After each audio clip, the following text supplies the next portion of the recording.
Ko puta he pūrongo e ki ana toru hauwha o ngā tamariki o tēnei whenua e whai wāhi ana ki te reo Māori. Nā te whare wānanga o Tāmaki Makaurau me te mātāwai te rangahau i puta mai ai tēnei pūrongo nei. Nō reira, he aha koia ngā kaupapa reo e whai hua ana ki tērā reanga e tahuri nei rātau ki te reo Māori. I haere a te o Kiwa McLean ki te kimi i te whakautu ki taua pātai. E whāngai ana i te reo ki te reanga whakatipu.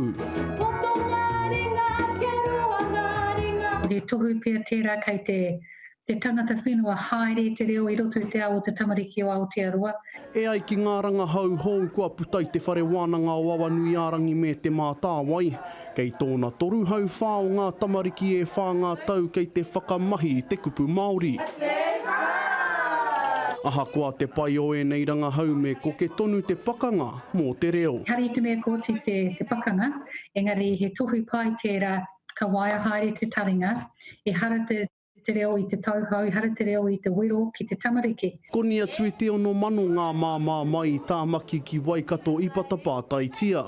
I aromata waitia hoki te whakamahinga o te reo i ā rātau tamariki e rua ki te whātau te pakeke. Kia tīmata ki te tamariki, kia tīmata te ako i te reo ki te tamariki, mā reira ka tangata whenua, ka tau ai te reo i roto i te hinengaro, i roto i te ngāko o te tamariki. I tūhuratia hoki ngā hua nui o te ū ki te kōhanga reo, te whai māmā reo Māori me te no hoki ngā hapori e paoro nei te reo rangatira. Me te aha e hara i te mea ko ngā tamariki Māori ana he kai te tauawhi i te reo Māori.